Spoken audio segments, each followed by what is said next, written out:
आपकी भक्ति से है माँ, आपकी भक्ति से है परिपूर्ण ये संसार हो। करुणामय माँ आपका हमको सदा आधार हो। करुणामय आपका हमको सदा आधार हो। आपकी भक्ति से माँ, आपकी शक्ति से परिपूर्ण ये संसार हो। करुणामय माँ आपका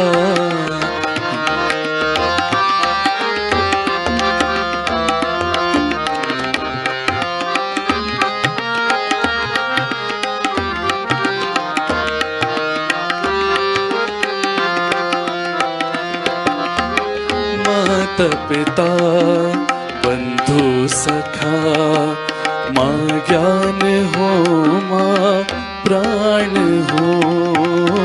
माता पिता और बंधु सखा, माँ ज्ञान हो माँ प्राण हो। मातमा परमात्मा, मातमा परमात्मा इस जग की पालनहार हो। करुणामय माँ आपका हमको सदा आधार हो।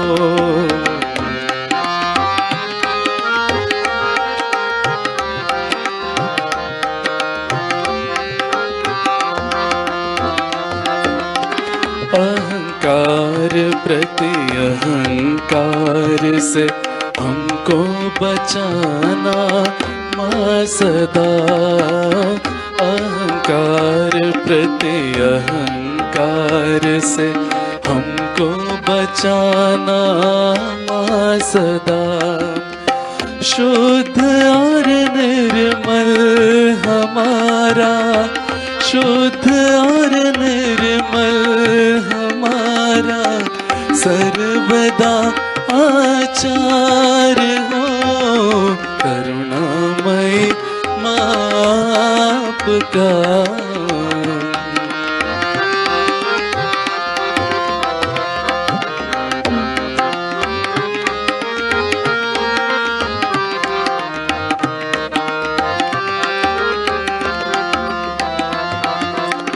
प्रेम और आनंद से हम गीत गाए आपके। प्रेम और आनंद से हम गीत गाए आपके। हर दिल में बहता आपका, हर दिल में बहता आपका ही प्रेम पारावार हो। करुणामय माँ आपका हमको सदा आधार हो।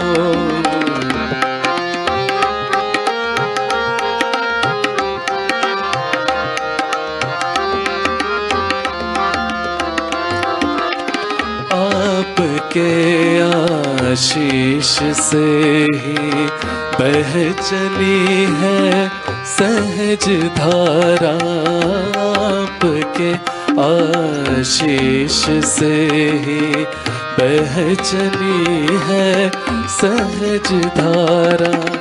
इस लोक से ब्रह्मलोक तक, इस लोक से ब्रह्मलोक तक आपकी जयकार हो। करुणामय माँ आपका हमको सदा आधार हो। करुणामय माँ का।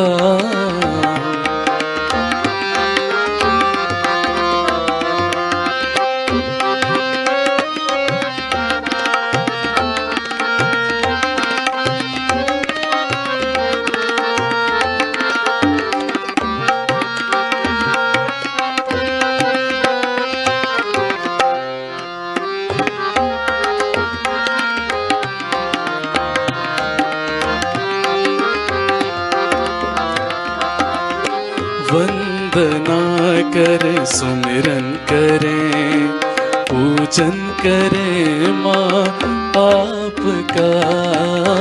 वंदना कर सुमिरन करें, पूजन करें माँ आपका। सहज ज्योति से सदा, सहज ज्योति से सदा, रोशन सहज परिवार हो। करुणामयी माँ आपका, हमको सदा आधार हो। करुणामयी माँ आपका, हमको सदा आधार हो। आपकी भक्ति से ही माँ, आपकी शक्ति से ही माँ, परिपूर्ण ये संसार हो। करुणामयी माँ आपका, हमको सदा आधार हो। करुणामयी माँ आपका, हमको सदा आधार हो। हमको सदा आधार हो। हमको सदा आधार हो।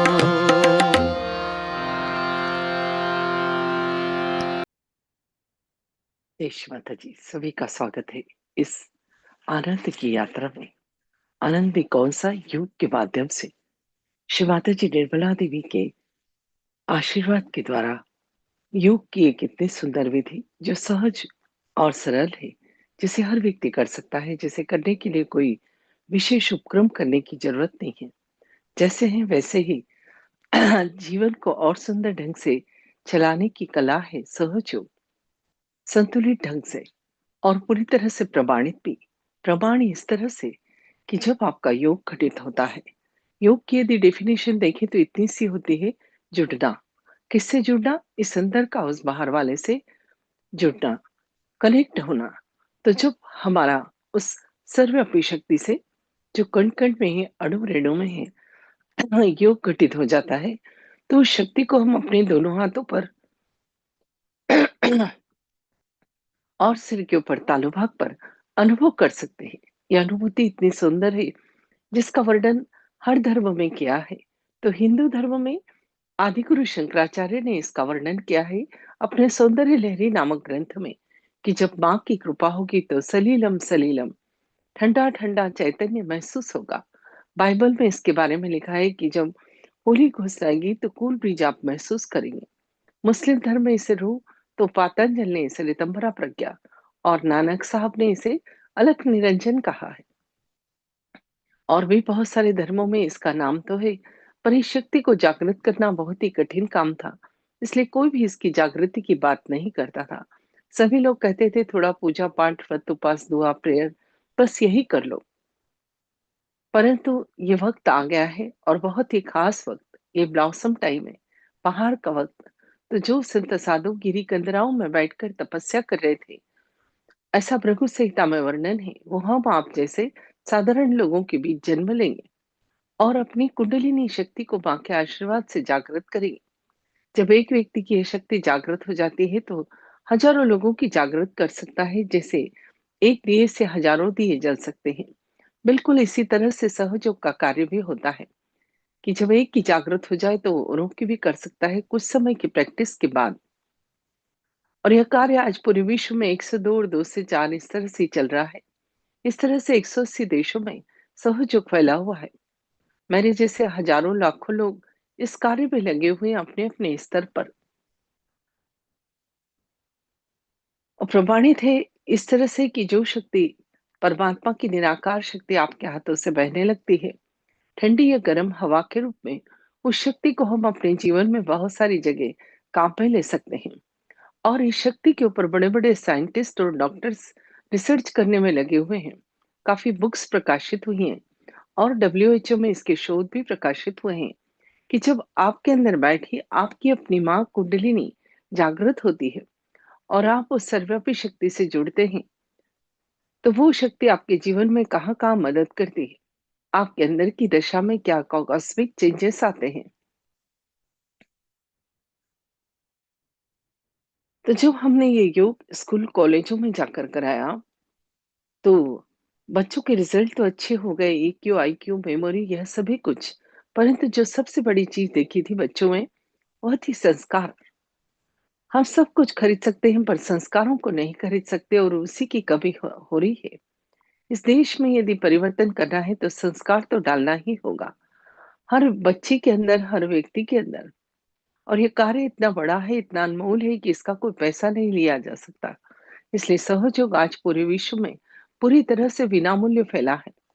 कहीं इसका कोई पैसा लिया दिया नहीं जाता है। क्या ईश्वर को, आनंद को आप खरीद सकते? अगर खरीद सकते तो लोग रोज खरीद लाते और कहते कि ये मेरा और ये मेरा। ये तो इतनी अनमोल चीज है कि जिसका मोल ही नहीं लगाया जा सकता है। तो बच्चों के अंदर जो संस्कार डेवलप हुए वह थे, उनमें कोई बुरी आदत नहीं, वो कभी गलत रास्ते नहीं जाते हैं, गलत लोगों की संगत नहीं करते। और तो और वो बड़ों का बिल्कुल इस तरह से आदर करते हैं जैसे बड़े उनके लिए भगवान। इस तरह से बच्चों के अंदर संस्कार डेवलप होते हैं जब उन्हें नियमित ध्यान कराया जाए, सुबह शाम 10-10 मिनट, और सप्ताह में 1 दिन सेंटर ले जाया जाए। कुछ चीजें हैं जो सहज युग में अनिवार्य है, करनी ही होगी, तभी आप इसकी प्रोग्रेस कर पाएंगे। आपको इसमें कोई पैसा नहीं देना, कुछ छोड़ना नहीं, किस तरह के कपड़े पहनना होगा या इस तरह का खाना खाना होगा। कोई नियम नहीं, कोई बंधन नहीं, कोई कंडीशन नहीं। जब ये योग हमने गांव में जाकर किसानों को कराया, तो उनका ऐसा कहना था कि सालों का कर्जा खत्म हो गया। वो कर्जा इस तरह से खत्म हुआ कि फसल बहुत अच्छी आने लगी, फसल को कीड़ा नहीं लगता था। उनका ऐसा कहना है कि जब उन्होंने सहज कृषि की, मतलब बीजों को बोने के पहले माँ के समक्ष रखे, जल रखा, वो चैतन्य जल और बीज खेतों में डाला, तो फसल बहुत अच्छी आई। उस फसल की एक विशेष खुशबू थी। यही योग जब किसानों ने करा तो उसने तो फायदा देखा ही, पर जब डॉक्टर्स ने करा, अपने पेशेंट को कराया, तो ऐसी साइकोसोमेटिक डिसीज जिनका कि इलाज ही संभव नहीं था, ऐसे पेशेंट जल्दी ठीक होने लगे जब उन्हें मेडिसिन भी दी प्लस मेडिटेशन भी कराया। इस तरह से जो जिस क्षेत्र से आया था उसने अपने क्षेत्र में इस योग का प्रयोग किया और बहुत ही सुंदर रिजल्ट आए। आजकल जिससे मिलो वही फ्रस्ट्रेशन, डिप्रेशन, तनाव, यही सब बात करता है। यह सब आता कहाँ से है और क्यों आता है, थोड़ी सी इस विषय पे चर्चा करते हैं। तो अभी आपकी स्क्रीन पर हमारे अंदर के सूक्ष्म शरीर का फोटो आ रहा है। बाहर से भले ही हम लोग दिखने में अलग अलग हैं, पर अंदर से हम सबका शरीर एक जैसा होता है। जब बच्चा माँ के गर्भ में 3 माह का होता है, तो वो परमात्मा की शक्ति सिर के ऊपर तालु भाग से हमारे अंदर प्रवेश करती है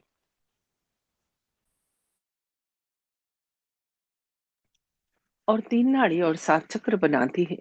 बची हुई शक्ति जहाँ रीढ़ की हड्डी खत्म होती है, वहां एक पवित्र अस्थि होती है, वहां 3.5 कुंडल बनाकर बैठ जाती है। यह शक्ति कुंडल बनाकर बैठ जाती है, इसलिए इस शक्ति को कुंडलिनी शक्ति कहते हैं। ध्यान में हम इसी शक्ति को जागृत करते हैं। जब यह माँ जागृत होती है तो 3 नाड़ी और 7 चक्र से बने इस अंदर के शरीर को संतुलित कर देती है। अब असंतुलन क्या होता है, थोड़ी सी इस विषय पे चर्चा करते हैं।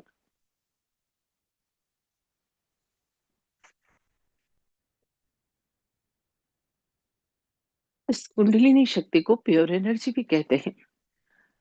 अब असंतुलन के बारे में बात करते हैं कि ये जो लेफ्ट साइड की नाड़ी है, जिसे चंद्र नाड़ी, तमोगुण की नाड़ी है, इसे left sympathetic nervous system science में कहते हैं। साइंस ने तो यह सब नाम अब दिए, हमारा अध्यात्म तो इतना गहन, कि उसमें सभी कुछ पहले से ही वर्णित है। हम लोग उसको पढ़ते नहीं क्योंकि कठिन लगता है। श्री माता जी ने वही सब कुछ चीजें सरल ढंग से अपने बच्चों के लिए पेश की है। माँ कभी नहीं चाहती कि उसके बच्चों को जरा सी भी तकलीफ हो। हम पेरेंट्स कभी अपने बच्चों को दुखी नहीं देख सकते, तो वो इस दुनिया को बनाने वाला कभी कैसे देख सकता है। तो जब यह कुंडलिनी शक्ति जागृत होती है, तो हमारे अंदर संतुलन स्थापित हो जाता है। और ये जो ईड़ा नाड़ी है, जो पास्ट को बिलोंग करते हैं, इसमें जो भी दोष हैं धीरे धीरे दूर हो जाते हैं। ये नाड़ी जब असंतुलित होती है, जब बहुत पुराने विचार चलते हैं, उनको भूल ही नहीं पाते, उन्हीं को दोहराते रहते हैं, उसी में खोए रहते हैं, उदास रहते हैं। ऐसे लोगों को ही low blood pressure, depression, paralysis इस तरह की प्रॉब्लम होती है। और बच्चे पढ़ाई करने बैठते हैं और उन्हें नींद आ जाती है। दूसरी नाड़ी पिंगला नाड़ी है, जिसे सूर्य नाड़ी कहते हैं, जो भविष्य की फ्यूचर की नाड़ी है। जब मन में बहुत ज्यादा फ्यूचर की प्लानिंग चलती है, भविष्य को लेकर चिंतित रहते हैं, क्योंकि ये सूर्य नाड़ी है, इसे राइट सिंपैथेटिक नर्वस सिस्टम कहते हैं। ये नाड़ी और गर्म हो जाती है, और जब ये गर्मी हमारे अंदर आती है, तो ऐसे लोगों को high blood pressure, heart attack, asthma, paralysis इस तरह की प्रॉब्लम होती है। इसलिए सभी लोग कहते हैं मत सोचो, मत विचार करो, पर कैसे? यह मन तो शांत रहता ही नहीं है, हमेशा सोचता रहता है, विचार करता रहता है। तो जब मन में बहुत ज्यादा फ्यूचर की प्लानिंग चलती है, उन बातों को हम भूल ही नहीं पाते, उन्हीं को दोहराते रहते हैं। तो ये नाड़ी सूर्य नाड़ी होने से और गर्म हो जाती है। और जब ये गर्मी हमारे अंदर आती है, तो ऐसे लोगों को high blood pressure, heart attack, asthma, paralysis इस तरह की प्रॉब्लम होती है। और बच्चे पढ़ाई करने बैठते हैं और उनका पढ़ाई में मन ही नहीं लगता। माइंड हमेशा डिस्ट्रैक्ट रहता है, अपने कार्य पे फोकस ही नहीं कर पाते हैं।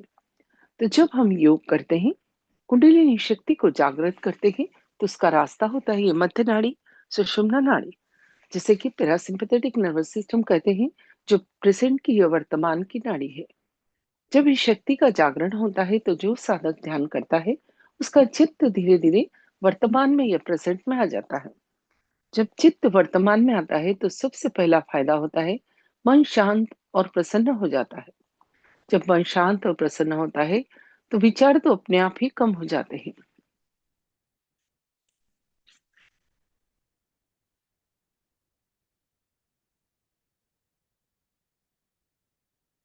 बच्चे अपने कार्य पे फोकस कर पाते हैं, इसलिए उनके रिजल्ट बहुत अच्छे आते हैं। उन्हें उन्हें हर कार्य में सफलता प्राप्त होती है।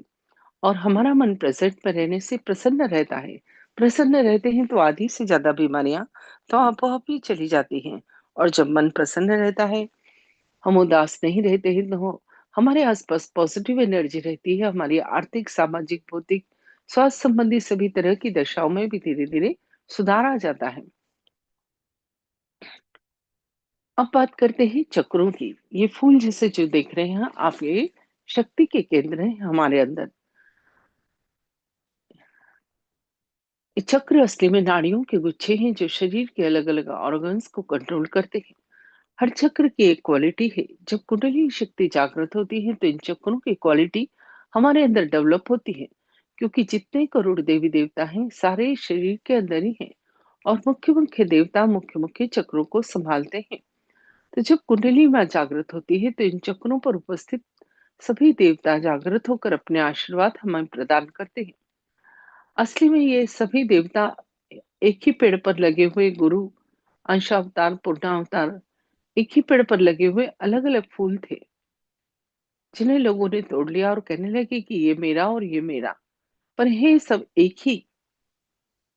इस तरह से जो एक सेल अमीबा से आज हम इंसान बने, एक एक गुरु और अंशावतार, पूर्णावतार इस धरती पर आता गया और अपने गुण हमारे अंदर विकसित करता गया। इस तरह से ही हमारा डेवलपमेंट हुआ और आज मानव की स्थिति में है। अब हम मानव से महामानव की स्थिति में भी पहुंच सकते हैं, कि जब आपकी कुंडलिनी शक्ति का जागरण हो जाए, तो आप औरों की कर सकते हैं। ये कुंडलिनी का जागरण एक टेढ़ी खीर थी, बहुत ही कठिन काम। इसे कर ही नहीं सकता था। इसके लिए हजारों साल तपस्या करनी पड़ती थी। माँ ने अपने बच्चों की उत्थान के लिए, उन इस मनुष्य जन्म को सार्थक करने के लिए यह कार्य बहुत सरल कर दिया। और प्रमाणित भी। तो ये चक्र नाड़ियों की जो गुच्छे हैं, जितनी भी नाड़ियां या नर्व से हाथ और पांव पर आकर खत्म होती हैं, तो मूलाधार चक्र को हाथ और हथेली जहाँ मिलते हैं, महसूस करते हैं। श्री गणेश इसके देवता हैं। और जब वो जागृत हो जाते हैं तो उनकी क्वालिटी बुद्धि, विवेक, पवित्रता, बोधिता और मंगलमयता हमारे अंदर आती है।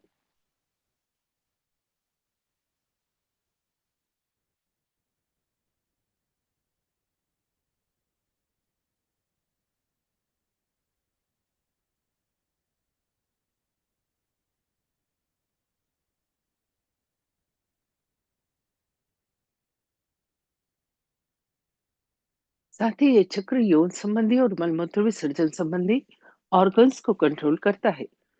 हाँ, तो उनसे रिलेटेड कोई बीमारी, जैसे पाइल्स का प्रॉब्लम, प्रोस्टेट का प्रॉब्लम, उसमें भी सुधार आता है। सहयोग का एक ही नया आविष्कार है कि खुद को जानना, खुद को पहचानना।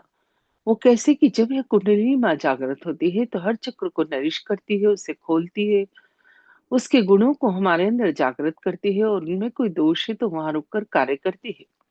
जब माँ को वहां रुककर कार्य करना पड़ता है उस चक्र के स्थान पर, तो उस चक्र की जो नाड़ियां हैं या नर्व्स हैं, जो हाथ और पांव पर खत्म होती है, वहां पर अनप्लेजेंट फीलिंग, मतलब झंझनाहट या गर्माहट होती है। और जब चक्र शुद्ध हो जाता है तो ठंडा चैतन्य उस स्थान से बहने लगता है। यही नहीं, कोई बाहर गांव में भी आपका कोई बैठा है और उसके चक्र नाड़ियों की स्थिति भी आप यदि जानना चाहें तो अपने हाथों में जान सकते हैं। और वो यदि इस योग से जुड़ा है तो उसकी आप मदद भी कर सकते हैं इस उत्थान के मार्ग पर। सेकंड नंबर पर आता है स्वादिष्ठान चक्र, जिसे दोनों हाथ के अंगूठे पर जान सकते हैं। श्री ब्रह्मदेव सरस्वती इसे संभालते हैं। और इस चक्र के जागृत होने पर उनके गुण, जैसे उन्होंने इस दुनिया की सृजन किया है, शुद्ध ज्ञान, ये सब गुण हमारे अंदर धीरे धीरे जागृत होते हैं। बच्चों को यदि आप मेडिटेशन कराते हैं तो स्वादिष्ठान चक्र जागृत होने पर उनकी कलात्मक प्रवृत्तियां बहुत ही सुंदर हो जाती हैं। उनकी ड्राइंग, पेंटिंग, गाना गाना, हर काम में सुंदरता आती है। साथ ही लिवर, किडनी, पेंक्रियास में कोई प्रॉब्लम है, धीरे धीरे वह भी ठीक होती है। थर्ड नंबर पर नाभि चक्र, जिसे दोनों हाथ की सबसे बड़ी उंगली पर जान सकते हैं, जो संतोष और समाधान का है। इस चक्र के जागृत होने पर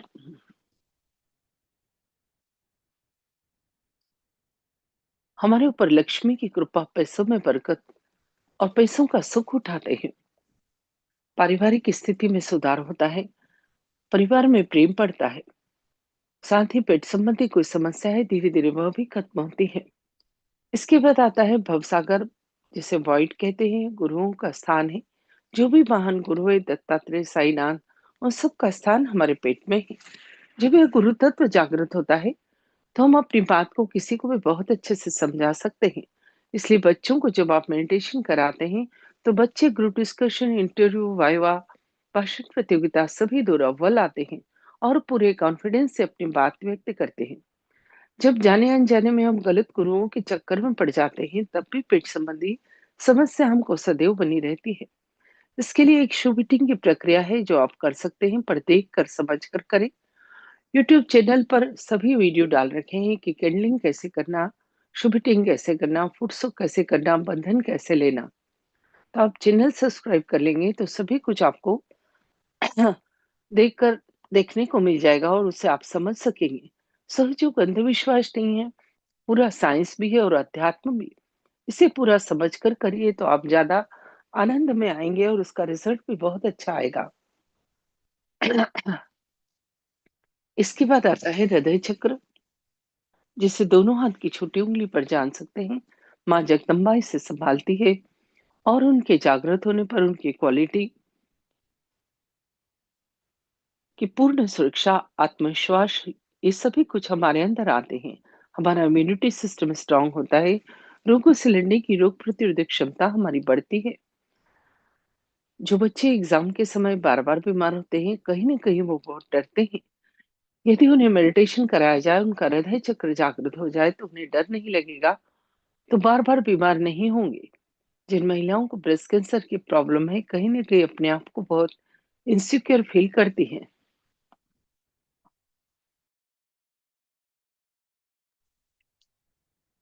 इसके बाद आता है विशुद्धि चक्र। आज इस चक्र पर ही विस्तार से बात करेंगे। रोज हम कोशिश करते हैं एक चक्र पर विस्तार से बात करने की और बाकी सभी चक्रों पर शॉर्ट में, ताकि नए और पुराने आने वाले लोग इस चीज को समझ सके। ये विशुद्धि चक्र 16 पंखुड़ियों का बना है और श्री राधा कृष्ण इसे संभालते हैं। इसकी जो पंखुड़ियां बाईं तरफ जाती है बायां, जो दाईं तरफ जाती है दायां और जो मध्य में रहती है मध्य चक्र कहलाता है। यह विशुद्धि चक्र लेफ्ट विशुद्धि चक्र पर विष्णु माया का स्थान है, जो श्री कृष्ण की बहन थी, जिनके कारण आसमान में बिजली चमकती है, जलजला आता है, भूकंप होता है। उनके कुपित होने पर ही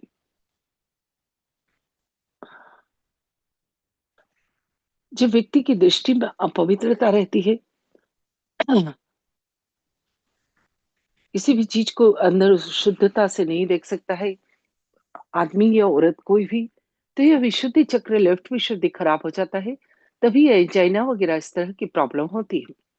ये आपकी स्क्रीन पर विशुद्धि चक्र का पूरा फोटो दिखाया गया है। इसकी 16 पंखुड़ियां, सिर पर इसकी स्थिति, हाथों पर स्थिति, पाँव में स्थिति और ये गर्दन के पीछे इसकी स्थिति।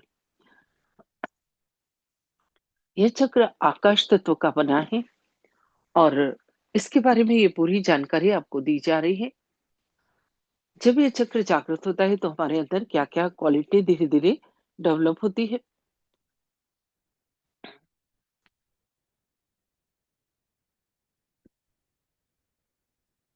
अब आते हैं हम राइट विशुद्धि चक्र पर। इसका स्थान राइट साइड में होता है। यहाँ पर शिव श्री विठ्ठल रुक्मणी का स्थान है। जब श्री कृष्ण द्वारका जाकर राजा बन गए थे, जब व्यक्ति बहुत ही कड़वा बोलता है, तंबाकू खाता है, तो ये विशुद्धि चक्र खराब हो जाता है। जब ये विशुद्धि चक्र खराब होता है तभी स्पेंडोलाइटिस, थायराइड इस तरह की प्रॉब्लम होती है। इसे ठीक करने के लिए हम लेफ्ट हैंड अपनी गर्दन और कंधा राइट साइड में जहाँ मिलते हैं वहां पर रखते हैं और गर्दन को राइट साइड में घुमाते हैं और 16 बार प्रार्थना करते हैं वाणी में मधुरता प्रदान करने की। यदि ये प्रार्थना आप हृदय से करते हैं तो आपकी राइट विशुद्धि चक्र की कोई प्रॉब्लम है धीरे धीरे ठीक हो जाती है। साथ ही राइट साइड के और मध्य के सभी चक्रों को नमक के पानी में पांव रखकर फुटसुक करके ठीक किया जा सकता है। यदि आप नमक के पानी में रोज पांव रखते हैं तो आधी से ज्यादा समस्याएं आपकी वो नमक का पानी अपने अंदर शोषित कर लेता है। यह नमक के पानी की प्रक्रिया हर सहयोगी को नियमित करना है, जिसके बारे में यूट्यूब पर बताया गया है कि कैसे करना है।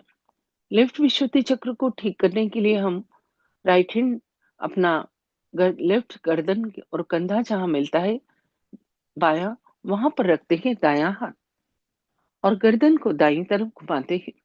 यहाँ पर 16 बार बोलना है कि मैं आत्मा हूँ, इसलिए मैं निर्दोष हूँ। साथ ही लिफ्ट के सभी चक्र जो ईड़ा नाड़ी पर रहते हैं, इन्हें ठीक करने के लिए हम कैंडलिंग करते हैं।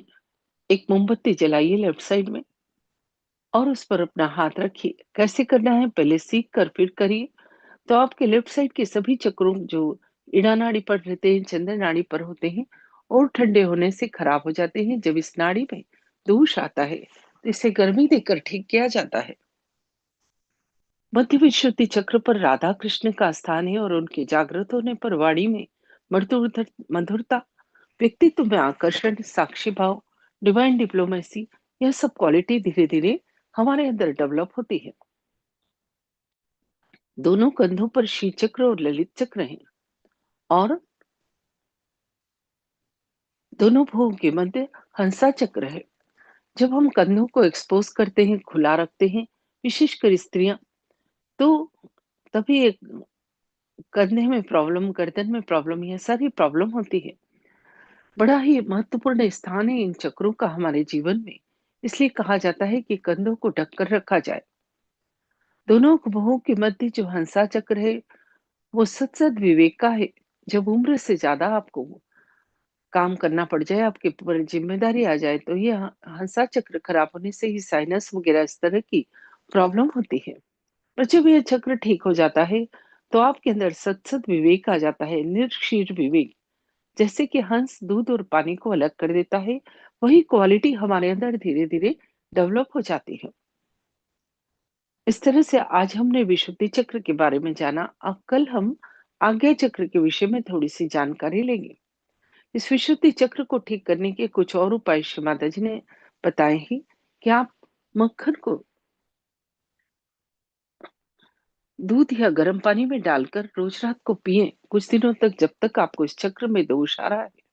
दोष है तो अंगूठे के पास वाली उंगली पर आपको झंझनाहट या गर्माहट होगी। साथ ही आप अपने हाथ और कलाई जहां मिलते हैं थोड़ी मालिश करिए। हाथों में रोज ऑयल या क्रीम की मसाज कर कर सोइए।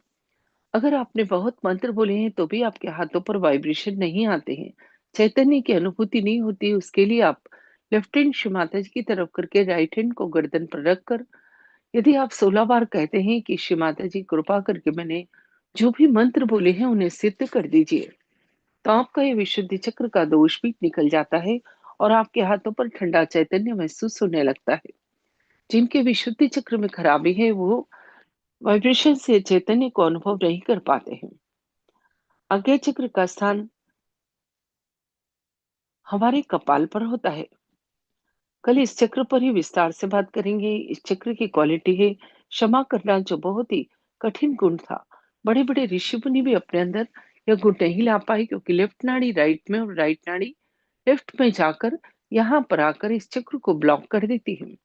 और यह अहंकार और प्रत्यहंकार के ईगो और सुपर ईगो के दो बैलेंस बन जाते हैं, जो कुंडलिनी माँ के मार्ग को अवरुद्ध कर देते हैं। परंतु जब हम ध्यान करते हैं माँ के आशीर्वाद से हमारे अंदर क्षमा की शक्ति आती है, तो यह आज्ञा चक्र खुल जाता है और यह कुंडलिनी माँ इस आज्ञा चक्र से ऊपर उठकर सहस्त्रार चक्र का भेदन कर, जो सिर के ऊपर तालु भाग पर है, उस सर्वव्यापी शक्ति से हमारा योग करा देती है, जो ये सारा संसार चलाती है।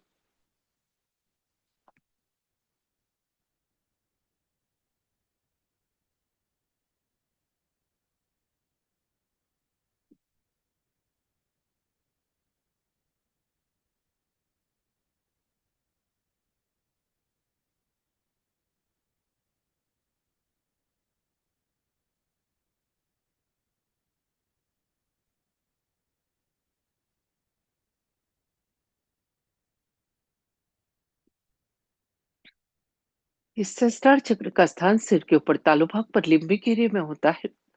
यहाँ पर एक ब्रह्मरंध्र होता है। कुंडलिनी माँ उसको छेद कर ही हमारा योग करा देती है।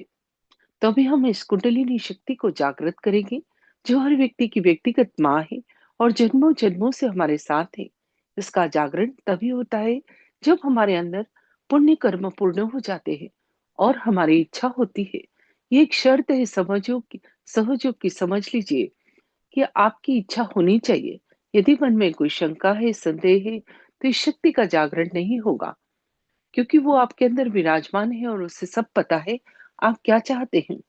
तो हम इस शक्ति के जागरण के पहले इस पंच तत्वों के बने हुए शरीर, जल, आकाश, अग्नि, पृथ्वी और वायु के, इसको जिससे हम बने हैं उसी से शुद्ध करके फिर ध्यान में जाएंगे, शक्ति का जागरण करके। जैसे एक मिट्टी का खिलौना टूट गया तो आप मिट्टी लगाकर जोड़ सकते हैं, उसी तरह से ये शरीर जिन पांच तत्वों से बना है, उनकी मदद लेकर पहले अपने आप को शुद्ध करेंगे, फिर ध्यान में जाएंगे। तो कैसे करना है सीख लीजिए। दोनों हाथों को घुटनों पर खोलकर रखें।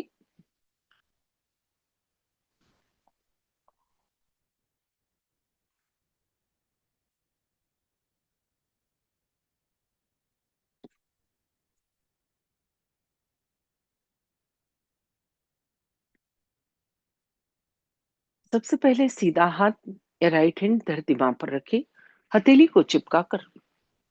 जो नीचे नहीं बैठ सकते हैं ऊपर बैठे हैं, हाथ को साइड में छोड़ दें। इन हाथों का हमारे जीवन में बहुत महत्व है। सुबह उठकर हम इनकी हाथ जोड़ते हैं, प्रार्थना करते हैं, कराग्रे वस्ते लक्ष्मी बोलते हैं। अब हाथ को उठाकर वापस गोदी में रख लें और लेफ्ट हैंड या बायां हाथ कोहनी से मुड़कर आकाश की तरफ करें। फिर से हाथ घुटने पर। अब दोनों हाथ धरती मां पर रखें।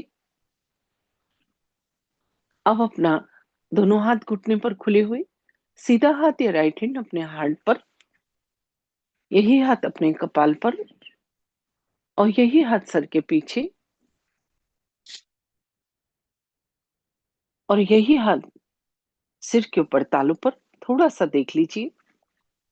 ये उंगलियों को तान देंगे और हथेली की चमड़ी से सिर की चमड़ी को 7 बार, जिस तरह से घड़ी का काटा घूमता है, क्लॉकवाइज घुमाएंगे। वहीं पर हाथ ऊंचा करके उस शक्ति को फील करेंगे। थोड़ा आगे पीछे करके, थोड़ा दाएं बाएं करके और तालू से ऊपर नीचे कर कर देखेंगे। दूसरे हाथ से भी चेक करेंगे। फिर दोनों हाथ आकाश की तरफ, गर्दन पीछे, और एक प्रश्न पूछेंगे जैसा इसका नाम है उतना ही सहज और सरल, जिसे हर व्यक्ति कर सकता है, जिसे करने में कोई परेशानी नहीं हो। तो अभी आपकी स्क्रीन पर श्री माता जी का फोटो आ रहा है। वो फोटो बहुत खास है। उस फोटो से निकलने वाली चैतन्य की किरणें ही हमारी कुंडलिनी शक्ति के जागरण में हमारी मदद करती है।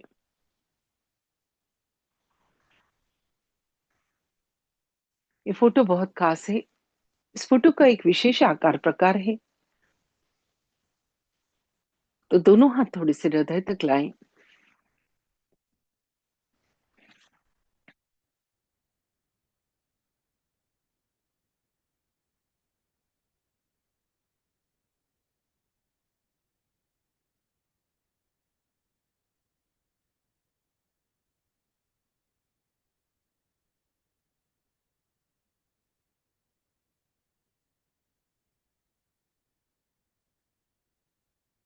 और प्रार्थना करें। माँ, कृपा करके मुझे योग प्रदान करो।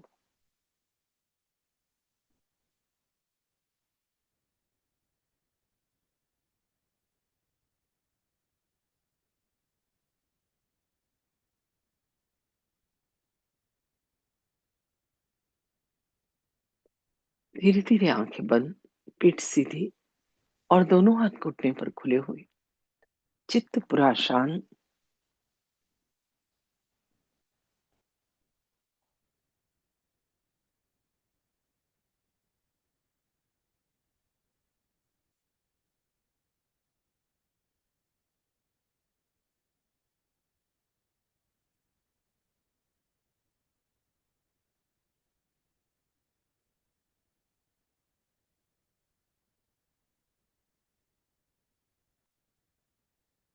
विचारों से भी कहते हैं थोड़ी देर के लिए आप जाओ।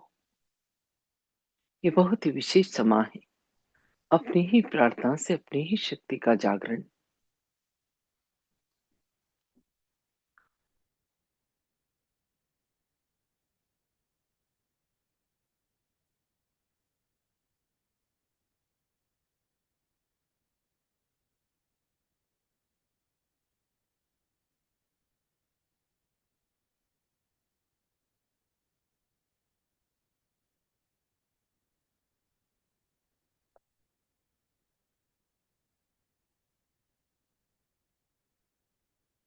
अब अपना सीधा हाथ, ये राइट हैंड, धीरे धीरे धरती मां पर रखें। अंदर बैठी कुंडलिनी मां या श्री माता जी से प्रार्थना करें इड़ा नाड़ी के शुद्धिकरण की। इड़ा नाड़ी का स्थान रीढ़ की हड्डी के थोड़ा सा बाईं तरफ। प्रार्थना करेंगे माँ, इस नाड़ी के सभी दोष विकार, जन्मों जन्मों से आई खराबियां, कुसंस्कार, आलस, इन सभी को आप सीधे हाथ के द्वारा धरती पांव में समा दो।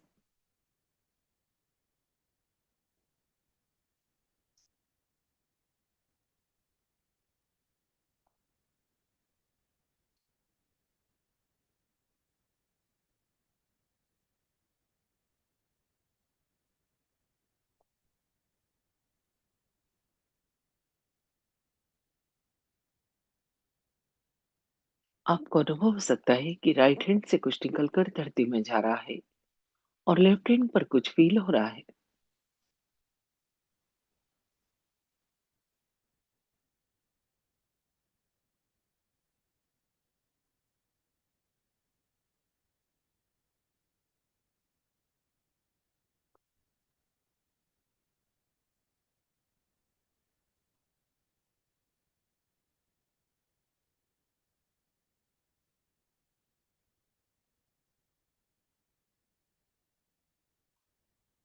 हाथ उठाकर धीरे-धीरे घुटने पर खुला हुआ राइट हैंड, अब अपना लेफ्ट हैंड या बायाँ हाथ, उल्टा हाथ कोहनी से मोड़कर आकाश की तरफ, पिंगला नाड़ी के शुद्धिकरण की प्रार्थना। पिंगला नाड़ी का स्थान रीढ़ की हड्डी के थोड़ा सा दाईं तरफ या राइट साइड में। पूर्ण हृदय से प्रार्थना करेंगे, पूरी विनम्रता के साथ। माँ, कृपा करके मेरी पिंगला नाड़ी के सभी दोष, विकार, भविष्य की चिंताएं, अतिरिक्त गर्मी, इस सभी को आप बाएं हाथ के द्वारा, लेफ्ट हैंड के द्वारा आकाश तत्व में समा दो।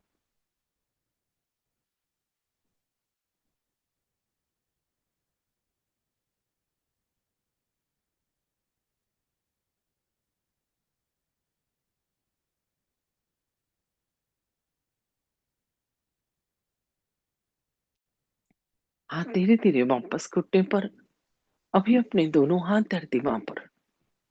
धरती माँ को प्रणाम और प्रार्थना। हे धरती माँ, अभी भी मेरी दोनों नाड़ियों में यदि कोई दोष बाकी है तो कृपा करके आप अपने अंदर शोषित कर लो।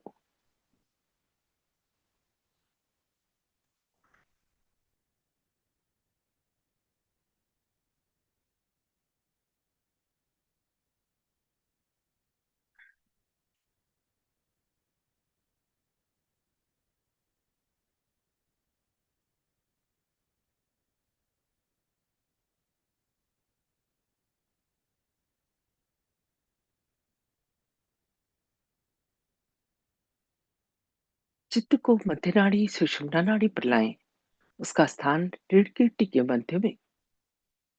प्रार्थना करें, माँ, कृपा करके मुझे वर्तमान में स्थापित कर दो। मेरी सुषुम्ना नाड़ी को जागृत कर दो। दोनों हाथ घुटने पर खुले हुए, अब अपना सीधा हाथ या राइट हैंड अपने हृदय पर, आत्मा के स्थान पर थोड़ा दबाओ और पूर्ण हृदय से प्रार्थना। माँ, मैं शुद्ध आत्मा हूँ। मैं ये शरीर, मन, बुद्धि, अहंकार कुछ भी नहीं। मैं सिर्फ आत्मा हूँ, और जब मैं आत्मा हूँ तो मैं निर्दोष भी हूँ। आत्मा में कोई दोष नहीं होता। पूर्ण विश्वास के साथ कहें, माँ, मैं शुद्ध आत्मा हूँ।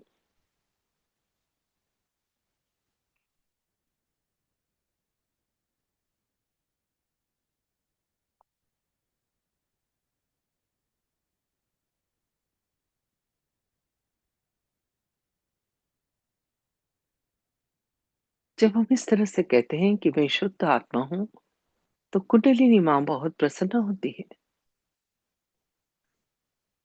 और जागृत होने के लिए तत्पर होती है।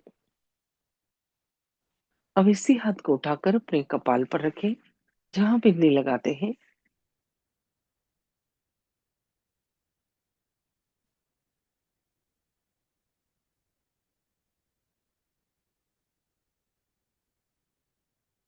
थोड़ा दबाव दें और थोड़ा सर झुकाएं। यहाँ पर कहें, माँ, आज मैंने सबको क्षमा किया और अपने आप को भी क्षमा किया। किसी व्यक्ति का नाम न ले, एक साथ सबको क्षमा करें और खुद को भी क्षमा करें।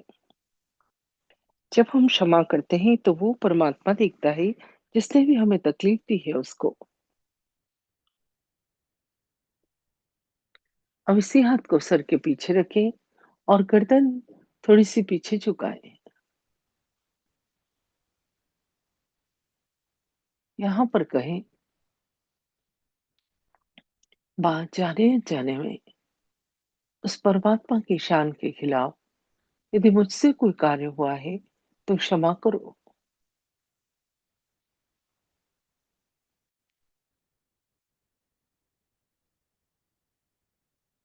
अब इसी हाथ को उठाकर हथेली को तान कर सिर के ऊपर तालू पर उंगलियों को फैला देंगे। अब हाथ को बिना उठाए हथेली की चमड़ी से सिर की चमड़ी को बिल्कुल धीरे धीरे 7 बार घुमाएंगे, क्लॉकवाइज डायरेक्शन में, जिस तरह से घड़ी का काटा घूमता है। और यहाँ पर पूर्ण हृदय से मांगेंगे, माँ, कृपा करके मुझे आत्म साक्षात कर दो, सेल्फ रियलाइजेशन दो। उस सर्वव्यापी शक्ति से जो ये सारा संसार चलाती है, मेरा योग करा लो। उस शक्ति की अनुभूति दो। हाथ को माना बंद, धीरे-धीरे हाथ वापस घुटने पर खुले हुए।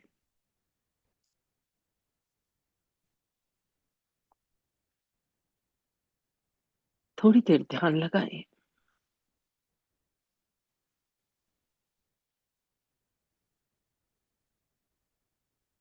चित्त को तालू पर ही रखें। पूरा अटेंशन सिर के ऊपर तालू पर। आंखें बंद, पीठ सीधी, दोनों हाथ घुटने पर खुले हुए। विचारों को सिर्फ देखें और उन्हें माफ करते जाएं। धीरे धीरे तो विचारों में अंतर पड़ जाएगा और वो अंतर की क्षण में ही हमारा योग घटित होगा।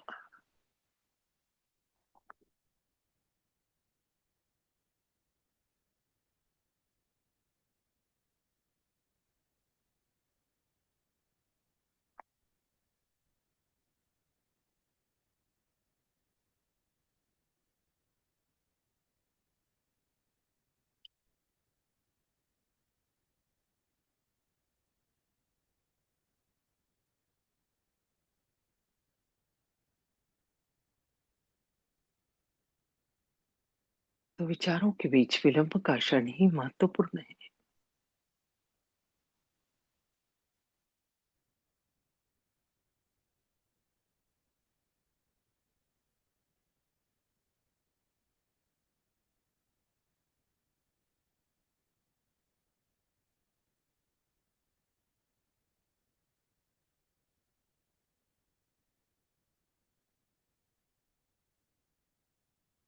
आंखें बंद ही रखें और अपना अटेंशन दोनों हाथ की हथेली और उंगलियों की टिप्स पर लाएं।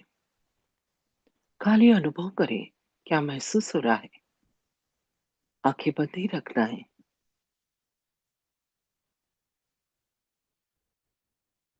हाथों में ठंडा या फिर गर्म, उंगलियों की टिप्स पर कुछ झंझनाहट, हथेली में कुछ गोल घूमता हुआ, हाथ भारी हुए हों, ऐसा कुछ भी दोनों हाथ में या एक हाथ में महसूस होगा। ये जो अनुभव हो रहा है, ये इस बात का प्रमाण है कि हमारी शक्ति का जागरण हो गया। हमारा योग घटित हो गया उस परमात्मा की निराकार शक्ति से, जिसका अनुभव ठंडी या गर्म हवा के रूप में दोनों हाथ की हथेली और सिर के ऊपर तालू भाग पर हो रहा है। और अधिक जानने के लिए सीधे हाथ को उठाकर सिर के ऊपर तालू पर लाएं। राइट हैंड हाथ को बालों से 4-5 इंच ऊपर रखें और अनुभव करें तालू से निकलती हुई ठंडी या गर्म हवा हथेली को छूती हुई। कंफर्म करने के लिए हाथ थोड़ा तालू से आगे पीछे, थोड़ा दाएं बाएं और तालू से ऊपर नीचे कर कर देखें। किसी किसी को तो बहुत ऊपर तक ठंडक का एहसास होता है। वापिस हाथ नीचे ले आए। अभी दूसरे हाथ से चेक करें। हाथ को तालू से थोड़ा ऊपर रखें और अनुभव करें तालू से निकलती हुई ठंडी या गर्म हवा हथेली को छूती हुई। इस हवा को चैतन्य वाइब्रेशंस कहते हैं। अनुभव करें, बहुत ही सूक्ष्म कार्य है। ध्यान से हाथ को थोड़ा तालू से आगे पीछे, थोड़ा दाएं बाएं और तालू से ऊपर नीचे कर कर देखें। अभी अपने दोनों हाथ आकाश की तरफ, गर्दन पीछे और मन में एक प्रश्न पूछे। माँ, क्या यही वो शक्ति है जो सारा संसार चलाती है? क्या यही परमात्मा के प्रेम की शक्ति है? क्या यही डिवाइन पावर है? उत्तर में आपके हाथों पर और स्पष्ट अनुभूति होगी। जो अनुभव हो रहा था ठंडी या गर्म हवा का, और बढ़ जाएगा। हाथ धीरे धीरे वापस घुटने पर।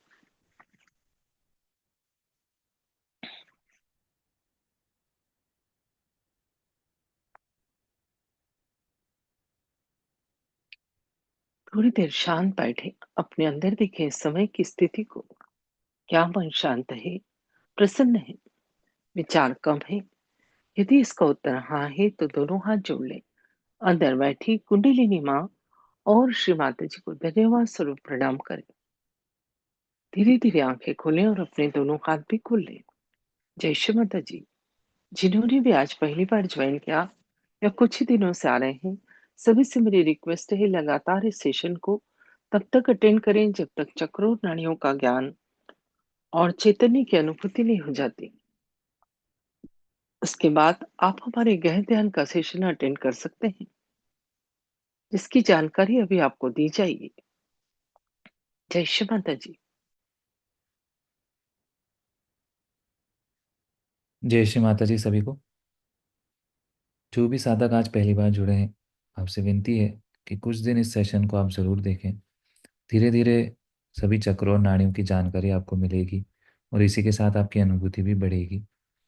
नए साधकों के लिए आत्म साक्षात्कार के कार्यक्रम रोज़ दिन में 3 बार इसी यूट्यूब चैनल पर लाइव रहते हैं। पहला कार्यक्रम सुबह 8 बजे, दूसरा दोपहर 4:15 और तीसरा रात 7:45 बजे। अपनी सुविधा अनुसार आप कोई सा भी कार्यक्रम अटेंड कर सकते हैं। सुबह 8 बजे और दोपहर 4:15 बजे के कार्यक्रम के बाद, ध्यान के बाद, आप अपने प्रश्न भी हमसे यूट्यूब पर लाइव चैट में पूछ सकते हैं या जूम मीटिंग ज्वाइन करके डायरेक्ट बात भी कर सकते हैं। आप चैनल सब्सक्राइब कर लेंगे तो रोज़ होने वाले कार्यक्रम की लिंक आपको ईजिली मिलती रहेगी। इसी के साथ इस चैनल पर हमने बहुत से ट्यूटोरियल वीडियोस, वर्कशॉप के वीडियोस, चक्रों और नाड़ियों की जानकारी के वीडियोस भी अपलोड किए हैं, जिन्हें देखकर आप सहजयोग की पूरी जानकारी ले सकते हैं। जिन साधकों को कुछ समय हो गया है, आप चाहें तो रोज़ 5:30 बजे गहन ध्यान का कार्यक्रम भी इसी यूट्यूब चैनल पे होता है, उसे भी अटेंड कर सकते हैं। सभी साधकों से विनती है, सुबह शाम 5 से 10 मिनट ध्यान ज़रूर करें। रोज़ फुट सोकिंग करें, श्री माता जी के प्रवचन सुने और सप्ताह में कम से कम एक बार सामूहिक ध्यान के लिए आप अपने अपने शहर या गांव के सेंटर पर ज़रूर जाएं। सेंटर कहाँ और कितने बजे लगता है, इसकी जानकारी आप ऑनलाइन देख सकते हैं या हमसे भी पूछ सकते हैं।